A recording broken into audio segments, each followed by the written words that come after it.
Thanks for the introduction. It's kind of hard to follow the Aaron film, of all things. I think, at the end of this, we could talk a little bit about that as well. Some of the ideas, I think it's good to honor his legacy in these things. A quick note, I actually did work with Aaron after he had really started the technology side of Creative Commons. And it was always an interesting challenge to work with him, both in a good way and sometimes bad ways. It's, after someone passes, of course there's a eulogy and people lift this person up. But the amazing thing about Aaron is just that it brings us here together and has informed some of the topics I'm talking about. So what I really want to look into is this idea of the super individual. And this is a topic I've wanted to talk about for some time. This is a picture of a kid in Hong Kong. I took this right before I left Hong Kong. And actually, I'm standing kind of here on the side taking this photo. Behind me is actually the protest in Hong Kong, which you guys have all read about now. And it was really interesting to me to see, this wasn't the only time I saw this. I saw it many other times where this is a student stood facing the police and this kind of crowd outside the protest. And I don't know how to describe it. It's maybe like you're going to the sauna, or you're feeling this power, this pressure against you. But it struck me as a strong thing. Maybe this guy is a future Aaron Swartz. Really, where I first started thinking about this idea of the super individual was with this guy. Does anybody know who this is? Take a guess. You can be interactive with me. It's okay. This is the guy who started Mega Uploads, or Kim.com. Kim.com is a well-known super individual, one of the first, I would say. Now, this is a totally different picture from Aaron Swartz. Immediately here, we'll see we have weapons, armor, entrepreneur. How many people really know about Kim.com? You know about this guy? Yeah. So Kim.com is also, many think he's a crook, a criminal. He now lives in New Zealand, I believe, where he has a fantasy lifestyle, a gigantic house, makes huge statements about this, and where he also took his mega.co.nz to as well, and still runs it to this day, and continues to generate revenue. Why this interests me is because he's living in the face of the naysayers, in the face of governments, in the face of the problems. Whereas someone like Aaron Swartz worked inside the system and stayed inside the system. Kim.com, he really focused on his big idea, and he lived this internet entrepreneurship to the fullest. Kim.com sat where governments cannot go. The way I think of it is there's a wave of legal ability, maybe reach, or a government can, in this instance, I believe the US government tried to extradite him, and they actually could not get to him because of where he was at, where his company was held, where his money is at. Maybe there's a shell corporation with a shell corporation within a shell corporation behind New Zealand, behind maybe multiple partners. This intrigued me. This intrigued me a lot because he's still out there, he's still working. Of course, we all know Julian Assange. I actually don't really like this guy too much for some reason. I don't know why, but I'll just say that out loud. I'm pretty opinionated. Julian Assange, he also set up this same idea. He's fighting for his ideas. He really challenged the norms. He also surfed this government wave all the way to the Ecuadorian embassy in London. where he's still at, all the way to fighting some social norms. Maybe there was some leaks somewhere. Maybe there's been accusations against him about what he can and cannot do, or what he has done. Maybe he has some improper relationships with women, etc., etc., etc. Regardless, WikiLeaks is still up. It still keeps moving. There's documents that come in. Of course, it's set up other people. Another one. You guys know who this is, though, right? Any NBA fans out there? Dennis. This is Dennis Rodman. Of course, this might seem really not connected. With Dennis Rodman, I was actually in Beijing at the time whenever he started his escapades in trying to go to North Korea. I always found this very funny / intriguing. But Dennis Rodman was also someone of large success. He was, Hall of Famer in the NBA, in doing rebounds, some type of activity in basketball that's not considered normally like a success vector. Whereas other people, maybe it's scoring, LeBron James now, Michael Jordan. He actually excelled at getting the ball. I love this about Dennis Rodman. But I put him also into this category of the super individual because of he has a technical prowess and he's not slowed down by normal rules, all the way to where he can go and put together a basketball team in North Korea and hang out with Kim Jong-un, which is pretty amazing. It's a risky business. I think one of the funniest quotes was of Dennis Rodman saying, he's like, "What, Obama can't even go to North Korea, but I can." Okay, maybe he makes a mockery of the United States. Maybe because I'm American, I should feel like pretty bad about this or something, but I don't at all. I find it really intriguing and funny. And also somewhat like kind of mind altering that someone who's so far out there is both successful but can do something on it that not even a US president can do. Who's this guy? Ai Weiwei. Ai Weiwei. Okay, this is Ai Weiwei. I had the fortune of working with Ai Weiwei. Ai Weiwei also a super individual from another area. Ai Weiwei is a Chinese artist / political activist. He is also a real kind of internet pioneer from inside China. I'm gonna play a little video clip.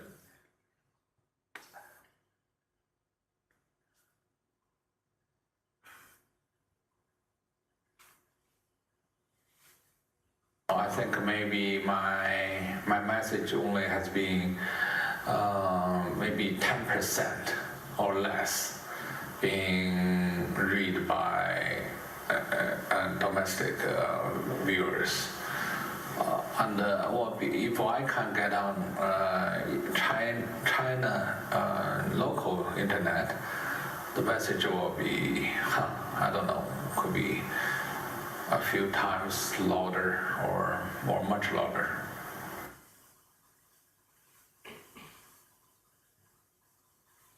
I think as an artist, and especially as an artist in China, under such a censorship and heavy block for internet free access, so the free information and the internet have become a most important tool for me to communicate and to state my mind.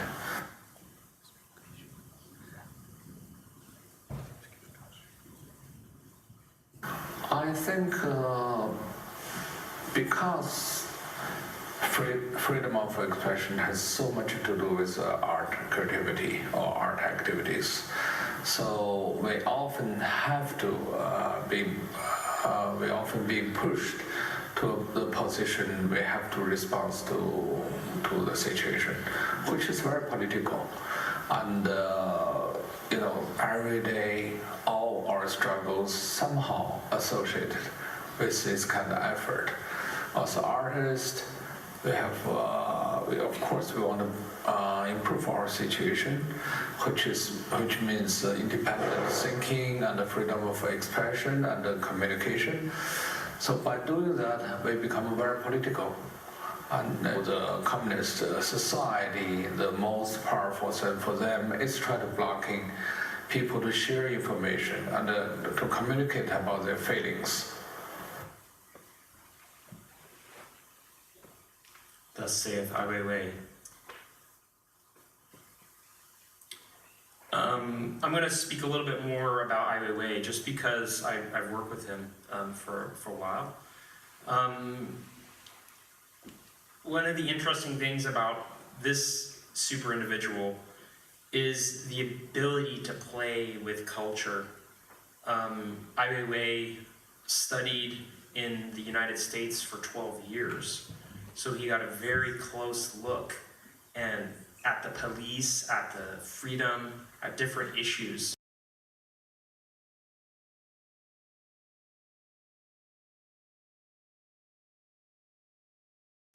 Poet, one of the most famous poet, was Mao's right hand in the cultural side of the Cultural Revolution.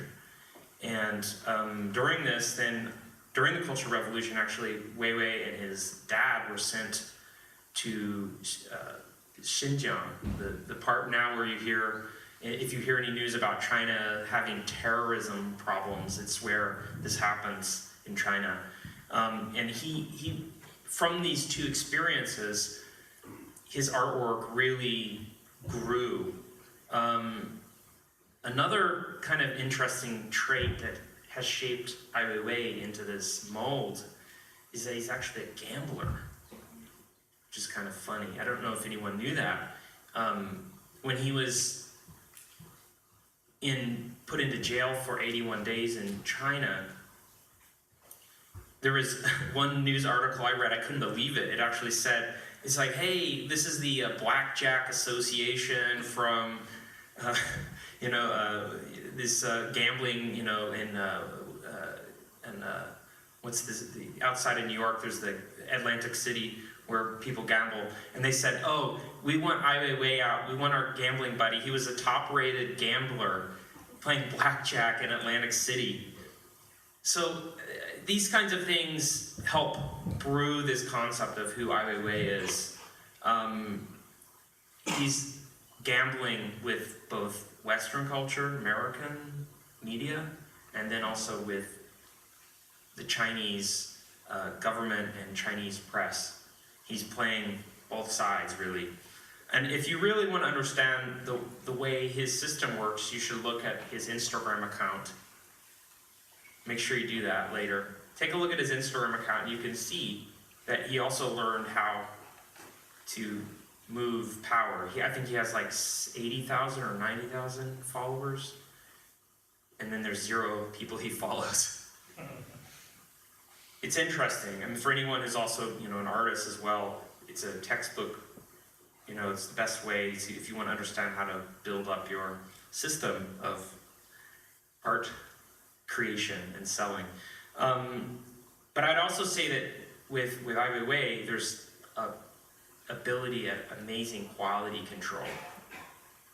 Being able to bring people into this like whirlwind-like activity, creative activity, all from within Beijing, and be able to pick out the best things and then push them around the world.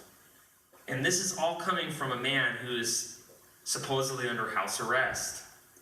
He has a compound in Beijing right now, and he does all this. And it's actually, since then, and the reason I played this video, that was actually shot in his house, is to highlight that with the right mindset, this super individual is a force that is unstoppable by government, by internet blockages, you name it.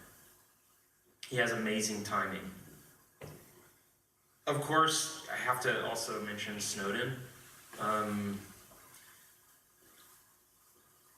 Mainly because Snowden is a next level super individual. I think maybe Julian Assange, maybe he's like jealous a little bit somewhere in there. Like, if I don't know. Maybe there's some jealousy, I don't know. But with Snowden, the interesting thing is his technical skills.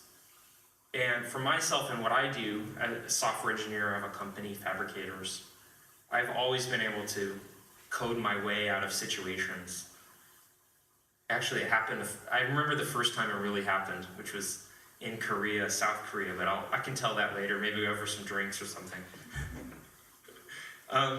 But I think the interesting part is that there are really clear intentions from Snowden, and this is well documented. You read these articles about Snowden and his position, and I think it was the journalist Greenwald. He said, like, you know, everybody the night before him and Laura Petriadis, I can never say her last name. They were so nervous about the release of documents, but he was just totally comfortable because he knew what was going to happen. He was very confident in his decision and his moral resolve. I think another really interesting part about this is this focus also. He did this all from Hong Kong. That initial release was done from Hong Kong. So in this mix, you start getting a global picture of how super individuals work. Why would he release these in Hong Kong? He said something like, Snowden said something like, Hong Kong has a fair legal system. Of course, China controls Hong Kong. And even to this day, the reason that kid isn't being trampled by police is because in Hong Kong, that's a strategy that's, you know, the central government in mainland China, it basically gave instructions to the ruling executive authority in Hong Kong to not intervene and for there not to be any bloodshed. That's why this kid can sit there and feel this pressure. So Hong Kong is a really central place, and then of course with the protests now it really highlights this. But also in somewhere like Hong Kong, you can spin up a company in like 30 minutes for a very low amount of money. And also something people don't like to talk about, especially from inside there, is that there's zero tax for money that's not made inside of Hong Kong. So it's absolutely a perfect place to do business, international business. So anybody who wants to start a company, you can spin up a company there. You don't even have to really be there, but if you want to, maybe it's faster.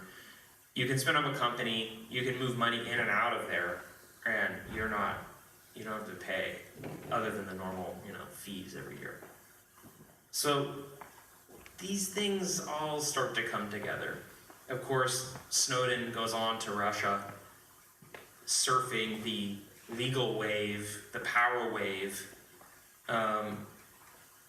in order to deal with the problem, much like a software engineer would, which is now he has a product being these leaks of his trove of information from the NSA, and he'll just keep trickling these out for probably ever, for a long time. That's what the super individual does. This is a new guy. I made this graphic myself, by the way. You like it? Yes. You could put it on a t-shirt. I released it under CC0, Creative Commons 0. You can do anything you want with it. This is the student leader of the Hong Kong protest. This is Joshua Wong. I mean, this is just a young guy, right? His Wikipedia entry is, I checked it today, it's pretty gigantic.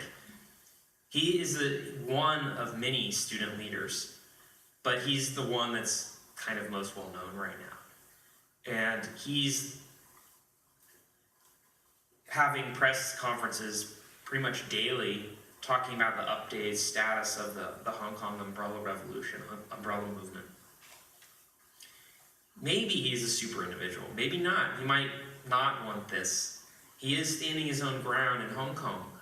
But it's a really interesting place to see this right now. Maybe it's a little, super individual incubator. It might not be though. Maybe it all just go away and Hong Kong just goes back to being a great place to like get work done and ride your bike and eat good food and do all those things. Like I do. And I think the important part about Joshua Wong is just, this is in Hong Kong. There's some kind of misunderstandings, I think, about this. Does anybody know why there's this protest in Hong Kong? Anybody? It's kind of confusing, right? The reason why there's a protest in Hong Kong is because when the British gave Hong Kong back to China, there was the concept by 2017 that there would be full democratic representational election, democratic style, there in Hong Kong. And what happened, what started this umbrella revolution was that Beijing said, sure, that's fine, but we pick the candidates. So I don't know the history of Portugal very well, but I'm learning very quickly. But that might be something we can talk about later as well. But this is a big issue in Hong Kong right now, and that's why you see all these umbrellas and tents everywhere. The one really interesting part about this, and before I left, before I even took this photo, I had to catch a plane. I've been in Europe for a couple weeks. I was with my girlfriend and some other friends around, and like this guy, he came up and he said, okay, we're gonna do a press conference. It's like, okay, cool, whoa, this is gonna be a big deal. It wasn't the main activity of the Hong Kong protest. It was not on the Hong Kong island, it was in a place called Mongkok.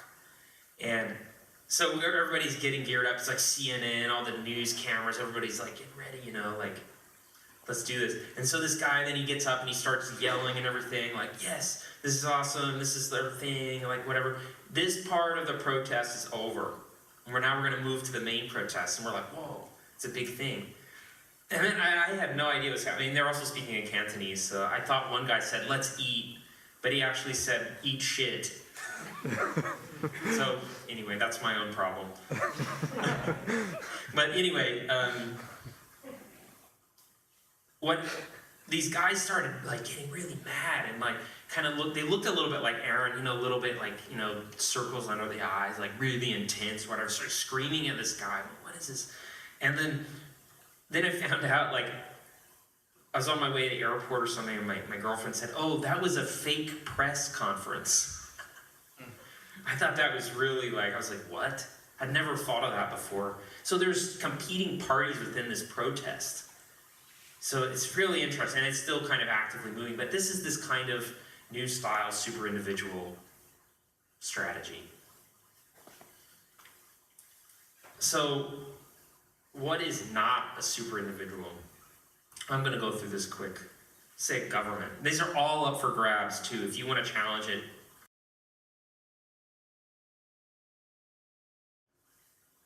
this is a big deal now too. Also with Professor Lessig, who was in the video. In the US, there's a big push against reclassification of corporations, not as people, which is kind of absurd that a company could be considered an individual or a person. This is a big push. NGO and nonprofits also not super individuals.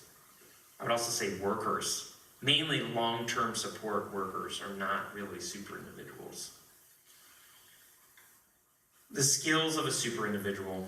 So looking at these guys, it's a bit challenging. Let's think about Dennis Rodman. Can he hack? Can he write code? No, but he has some technical mastery. There's some amazing ability to do something on one axis. Let's say rebounding or writing software. I think also fast money. I highlighted this about Hong Kong. Hong Kong being a place where it is the place where money is being moved. It's for the wealthy. it's like there's a whole support class for the wealth moving. I would also put into new technologies. Some might know Bitcoin, but there's already things way beyond that. Social currencies like Ripple and Stellar that are allowing for money to move very quickly. There's no real reason money, it costs like whatever, $25 to transfer some sum of money or a percentage. It's really kind of absurd. It's really old school. With technology, we can move money within seconds. There's tons of technology that's taking advantage of this. But this allows, like, okay, you need money to move. You need money to do what you want. You need money to move fast. Also, Bruce Sterling, the sci-fi author, he has a really good talk about nets and jets. This really, the free/cheap internet access and also free and or cheap flights allow for the super individual to move very freely around the world. And I would also put into this category shifting identities. Shifting identities, I don't just mean like, your name's changing. If you've participated or you've looked at all at Bitcoin technology, there's some really interesting things. There's like fakenamegenerator.com and all kinds of different ways of generating identities to get around being identifiable. But also, you can buy passports. I mean, you can buy a passport that can move around the country. There's some even EU countries that it's, like, oh, maybe you have to study for 4 or 5 years, and then you speak a language, and then you can get a passport really quickly. So the ability to shift and change your identity is very active, which can also be scary too at times. But also, what goes hand in hand with this is this kind of mental freedom. And I haven't really fleshed this idea out in this super individual talk yet. But there's something about being able to think different, or I like to think of it as we're all kind of running different cultural operating systems. I'm American, but I've lived abroad. I've traveled a lot. I can think a little bit. I can predict a little bit of what some Chinese people will do. I can predict a little bit of what some German people will do because of working relationships. But if there's something in this ability to like dual boot or run other operating systems in your mind or predict what other people are doing. When I first moved to China, I actually lived in Guangzhou, which is where the word Canton or Cantonese comes from. And I was blown away. I felt so like free living there. I just like ride my bike around and like it was really building. And this is like probably one of the largest cities in the world that most people have never heard of. It's like I think 20 million people on the books live there, but even more. But it's shifting into these types of different cultural operating systems allows for fluidity and just you, the individual, to be able to support whatever goal is desirable.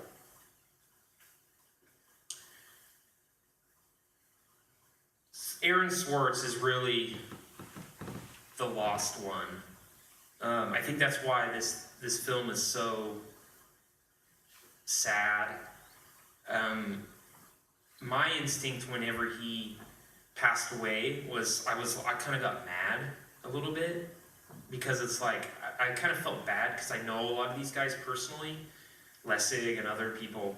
I'm not saying anything bad about anyone or anything, but it was just overwhelming the number of people who made blog posts and I'd say pivoted on their issue whenever he passed away. I don't know. I mean, if I was his friend, I think maybe there's a demand of the very well known, the famous, to actually speak out. But I figured, and I talked with my old boss too. I think we talked about this from Creative Commons. I think the best thing to do is to say nothing. And just let it be. Let him be. And this is actually the first time I've seen the film. because it's so sad of the potential energy there that's lost. And for any of us who've lost someone like close to us, it's so painful to think about that. It's like, man, if he could just be here, or if he could have made that decision, or if I would have been closer to him, I would have felt really bad that he left the earth, even, he had problems and things like that.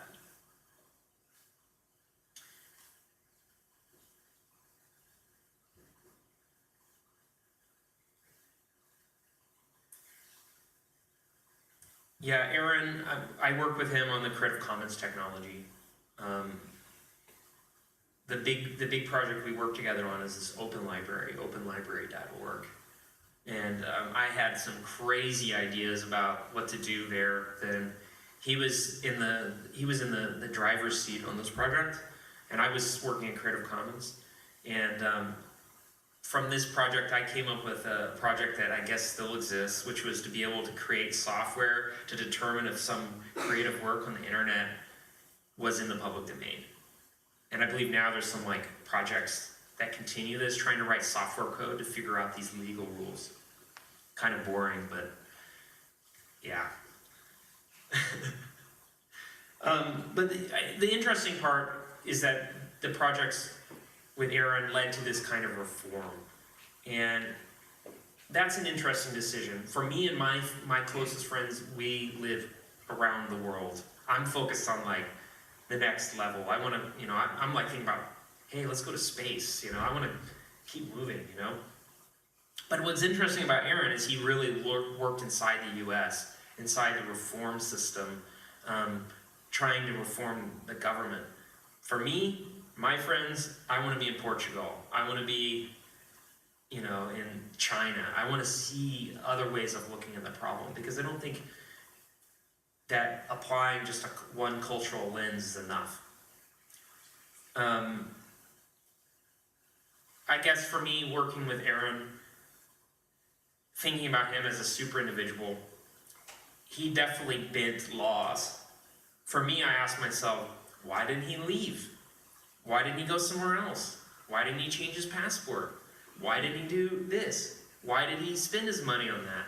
Why, it's just, the list just goes down, goes down, goes down, goes down. Why? Until, he committed suicide, which is just horrible. And I really feel for all of his friends and family. I bring this up because one of my closest friends is still alive and in jail in Syria. This is Basil Safadi. That's how I knew him as, but actually his real name is Basil Kartabil. So the shifting identity is Basil. Basil was arrested on March 15th, 2012 in Syria, and we did not know why. He was one of the original fabricators, and we worked together on a gajillion projects. The first one really being one of my projects called Open Clip Art. Actually, all these graphics in this presentation, all the faces, I made these actually last night, today, just to kind of reflect on it a little bit. I have an art background, so I like to play with stuff and just see what happens. But Basil came to the project from IRC chat, and I was trying to find someone who could help me do some things. I actually can write software, but I try not to. I like to work with people. And Basil came to the project, and he jumped in, and he fixed the software. That led to a friendship. That led to me introducing him to the Creative Commons Arab World lead, Donatella Del Rata. And 1 year after that, I was in Syria, Damascus, with Joey Ito, who's now he's a Creative Commons board member, but the director of the MIT Media Lab. Mitchell Baker, who is founder of Firefox, Mozilla, all that stuff. And we were launching Creative Commons Syria with his company. At the same time, we started an initiative called Ike Lab. And Ike Lab was a hackerspace in the sense of last night, like we were in the music space, it was fun. Also, like I'm sure there's other hacker spaces here. There's a hackerspace here, right? Yeah. How many? Few. A few, that's good. Coffee shops too. IG Lab was a cultural space, a place where we did work. Whenever the Arab Spring happened a year prior to his arrest, you can imagine what would happen if people were doing like photography exhibitions, writing web pages and tweeting, talking about the software, working on Wikipedia entries, translating articles into Arabic. It affected everyone there. And our entire team was either arrested, some were killed, and he was actually then detained. So I want to ask everyone here to think about this. Like, are you a super individual? Is that in you? Are you a worker? That's okay. You're gonna make a company? Or are you gonna, what are you gonna do? What are you gonna work on?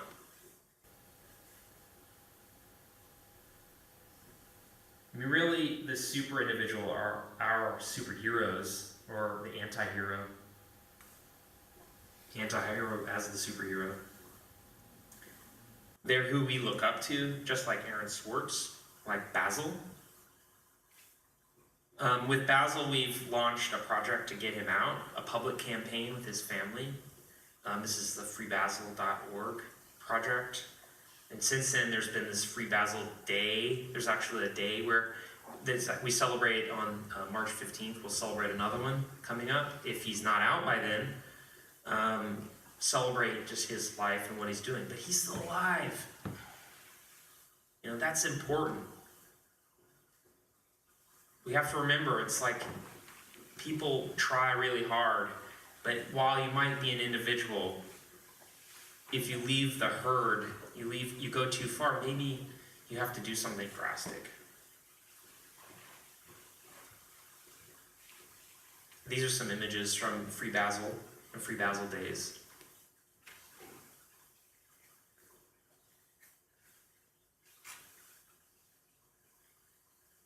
So, I bring up this super individual topic to also think about not just yourself, but also to think about how we can keep individuals alive, keep people like Basil alive. Like for me, it's very real because I want to get him out.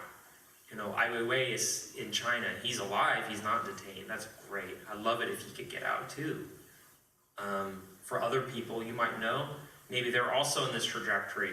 But I think it's important not just to consider this. I'm not trying to promote the concept of being like super magical or like jumping off the building to try to fly or anything like that. What I'm talking about is really, there's such an empowerment of the individual from technology, from the fast money, from the ability to go places, that it's important to consider like the teams you're part of, and to also just be a good friend. And that's really my position in this.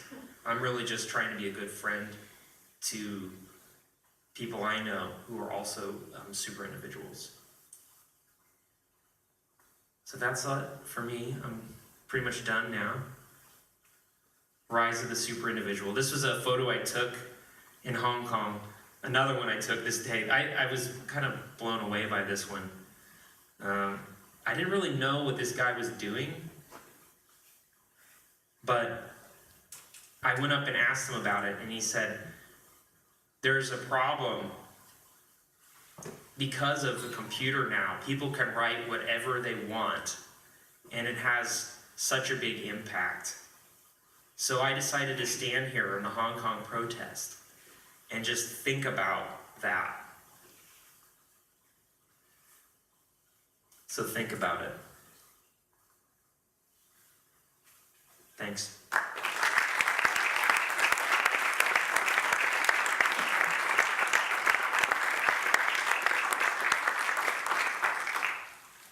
Is there any questions? Anything about Aaron or super individuals or? I have one. Sure.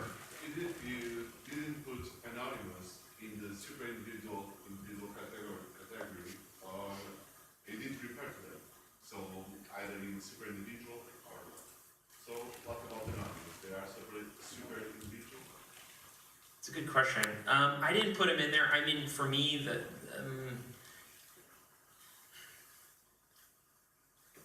they are not super individuals. I think there is something about the real identity. You know, while there might be a concept of shifting identity, I think that there's something about stepping up. And I think there's also something about kind of ownership too. And anonymous connects there. You know, this term hacker is loaded, right? Richard Stallman, the founder of the free software movement, he tries to bring it back, like fight for this word hacker. And for me and the other people, Basil, we talked about this before he was detained. Talked about this idea that like the black hat hacker, or this hacker who's hiding behind things they do, whereas the white hat hacker might do something but more for positive or social gain. And that's probably something I'll add to this presentation in the next iteration, but thinking about actually what you're doing. You know, I think that's important. Like Kim Dotcom, for example, like, I mean, he's maybe pretty horrible, but he puts it out there that he's horrible. You know, but anonymous, it's like, you know, it's hidden. You don't really know what's happening.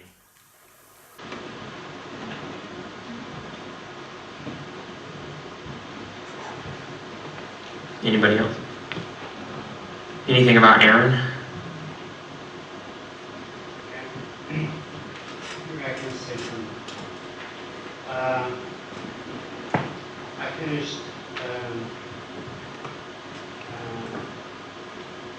the documentary about Aaron Fry.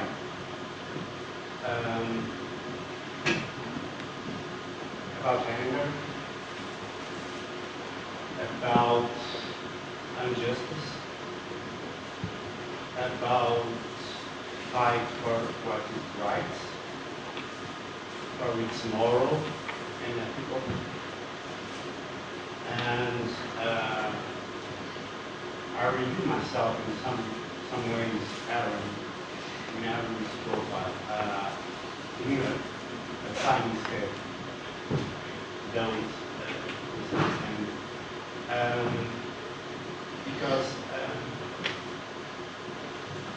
people fight, people talk about, but people don't like to get out of their comfort zone. And there was a sentence that scared me in the documentary when it says that Aaron was, I think something like, Aaron was not naive, but Aaron was almost naive, thinking that if he could explain to people what happened, things would be great. That's scary. That's pretty scary. Because it seems so simple. I will just say it, what it is, and you understand, and you will fight. And that's not the way things go. And just to do this, I'm starting to feel just a little bit of nothing. And I'm the first Portuguese Bitcoiner that shows his identity. I'm selling a house. And Say that again. You're selling a house for Bitcoin. Oh, really? Yeah. Whoa. And it's pretty hard. It's pretty hard. And because about Bitcoin is not the currency that's challenging. It's protocol. It's everything is going on. People say, whoa, we can earn money with that. And That's not the purpose. And, and I'm starting to understand that people don't understand that. And it's very hard to give some interviews and to see people saying that I'm selling my house and it's a scheme because it's not a legal thing. Because the Bank of Portugal says lies about protocols. Yeah, what I say, not metaphorically. Yeah. It's counter information. Like saying Bitcoins, people don't know if they get the coin. Like the confirmations, you know. Yeah. And so when I'm getting, only because I give my face, my name, in something that I believe, and people think about this, they don't understand, they talk about earn money, because everything is about money. And what made me cry was about tomorrow. Was about how our economic system works. Yeah. What is the Federal Reserve? People think that it's from the government, anything else, and that sort of thing.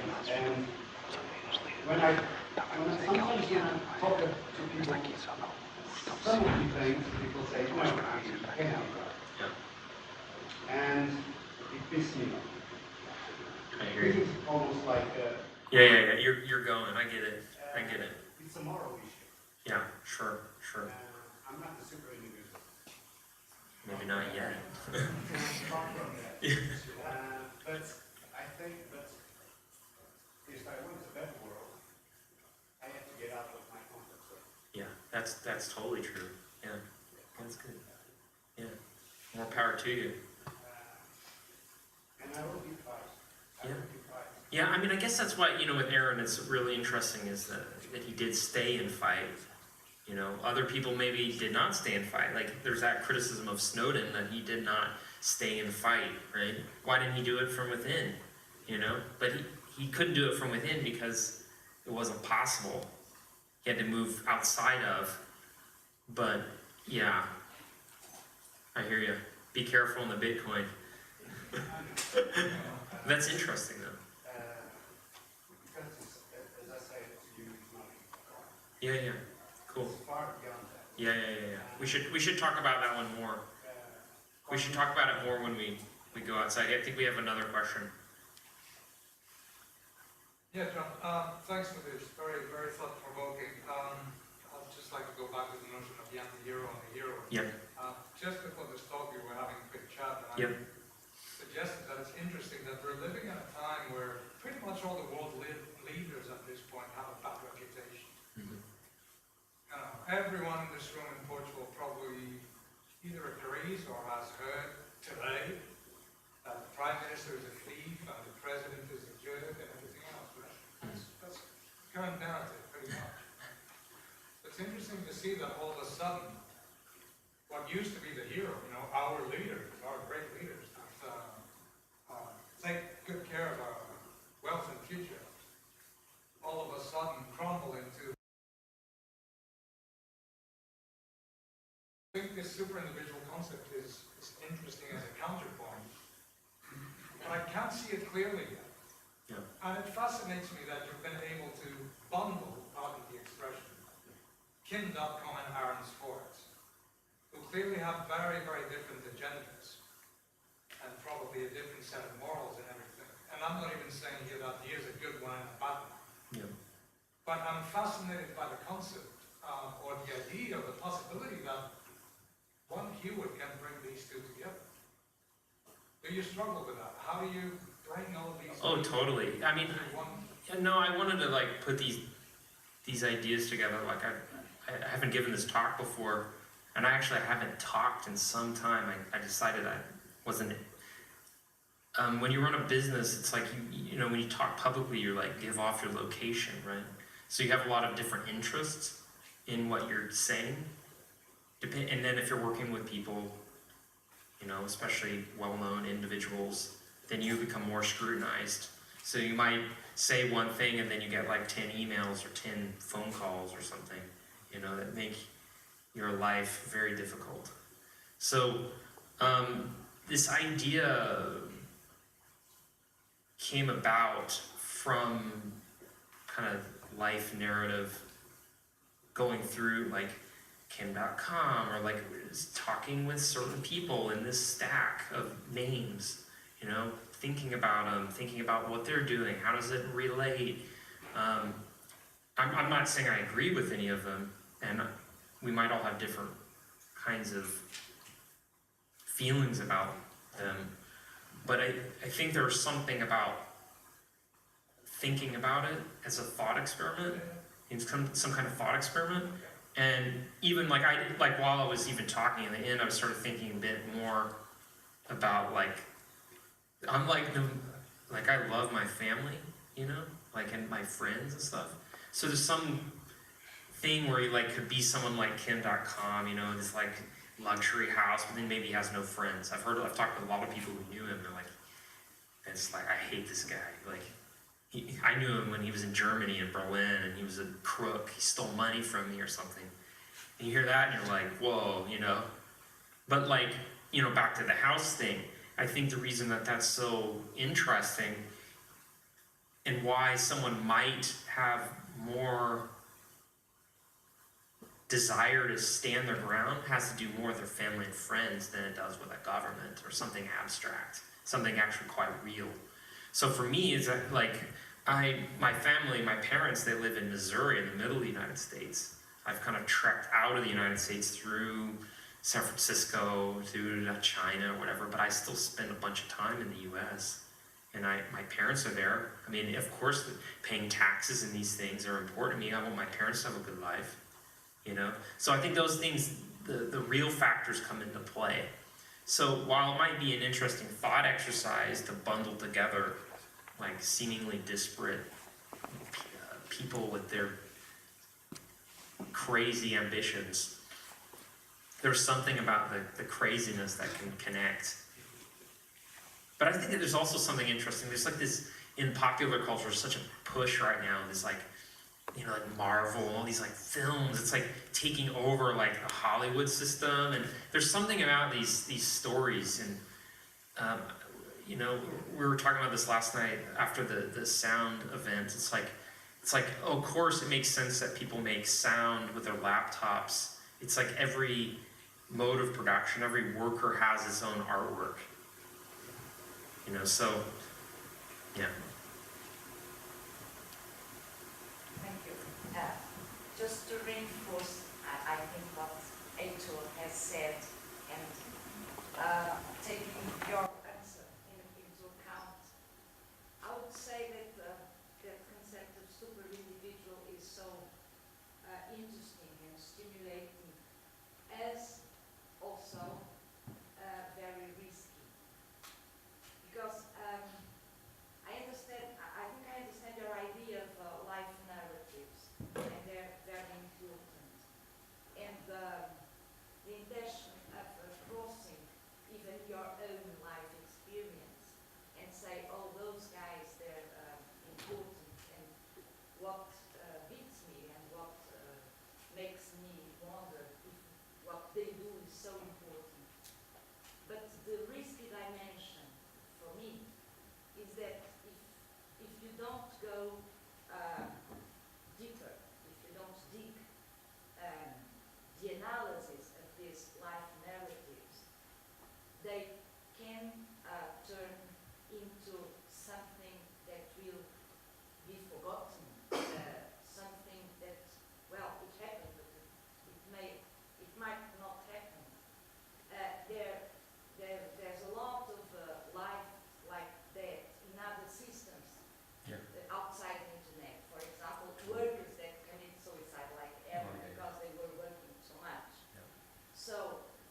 it's totally. I don't know if it will function. Yeah, totally. I mean, when you talk about something from your own vantage point, it is superficial, right?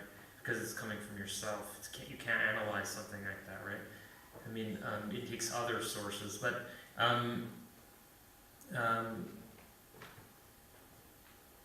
yeah, I agree with you about that. I mean, I also, like, I'm a worker.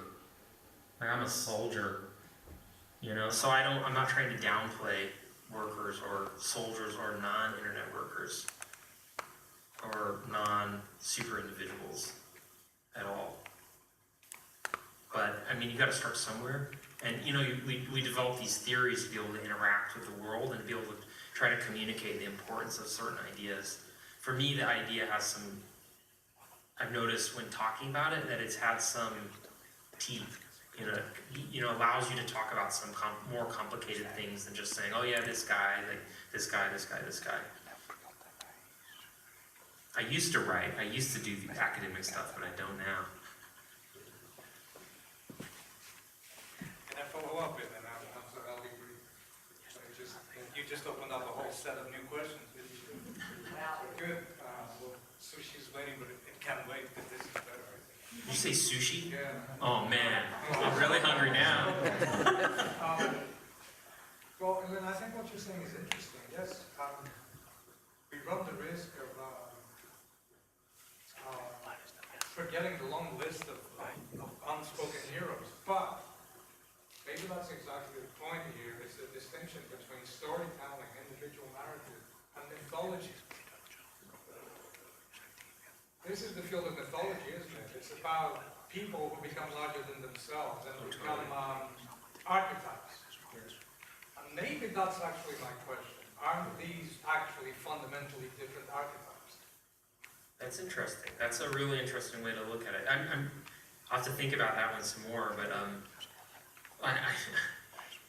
it's a little bit, you know, like this Aaron thing, right? I mean, I'm trying not to be negative about it on some level, but like when I think about Aaron, I think about like this time I was trying to get something done and he was really difficult and he was even rude to me, really rude to me, and like, and I even read some of the people's, like Cory Doctorow said some really harsh things about him too in his kind of obituary, saying like, yeah, he was, you know, the thing I couldn't understand about Aaron, he's so nice to me, and then he would just throw me under the bus publicly.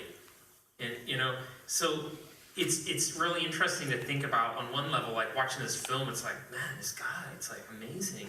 But then on the other hand, it's like, man, I was a worker, I was trying to get this thing done, he blocked me. But the saving grace, he wrote me a nice email later and he said, hey, this one time, he's like, hey, I was really under a lot of pressure and, you know, blah, blah, blah, blah, blah, and like, I wasn't feeling good and you were totally right, and we should talk about this or whatever. You know, so there's some good things there, but that's the real life, you know. If you, my German, one of my kind of business partners, he said to me, he's like, if you really, he doesn't really like pay attention to people's lives as they're happening. He likes to read the obituaries because then you can actually make a statement because they're, you know, resting in peace. You can actually, they're not working now, so you can actually think about what they did in totality. So, rest in peace, you know. And with that being said, we're gonna eat. Oh, closing remarks.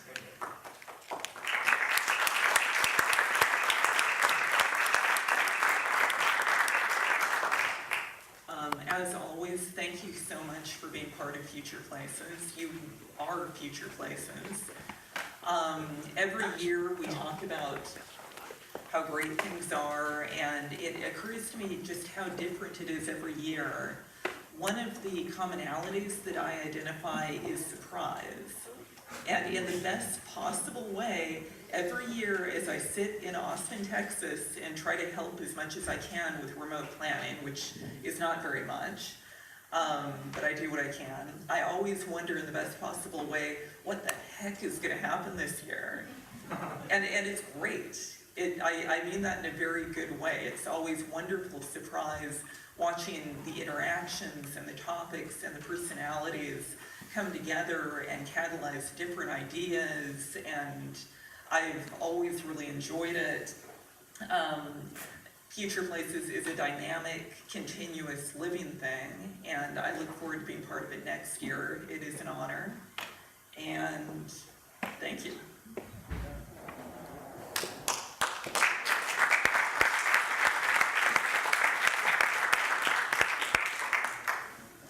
Karen had a very good question for John. We're not going to ask for an answer, but it's so good that it should be discussed over dinner. Why no women super individuals? Pause. This is the moment when I usually read a very long list of people that we're thankful to, because it maybe seems very easy on the surface. Backstage, people are cooking, and not just literally, but also metaphorically. We've decided not to read that list this year for a very simple reason. It's really becoming very long, and we'd be here forever. You know who you are. That includes everyone in this room, and a lot more people who couldn't make it. People who are outside making sure that we'll have a good time next. Having said this, I take two things from this year's edition, and I subscribe to what Karen was saying. It's not just you in Austin who kind of goes, what the hell's going to happen this year? I ask exactly the same question. Future Places does something very simple. We bring interesting people together who probably wouldn't meet otherwise, and then we watch amazing things happen. So I dare say again, it's been quite a journey. 4 days. 4 days ago, seems like, I don't know, maybe a month ago, there were 10 guitar players on this stage. Why does it seem like so long ago? I think essentially because we've worked so hard during these 4 days. They were so packed with intensity that it's kind of hard to believe that we've accomplished what we've all accomplished in such little time. Two key concepts that I saw emerging. The one that of course emerged right away on the first day, benevolent anger.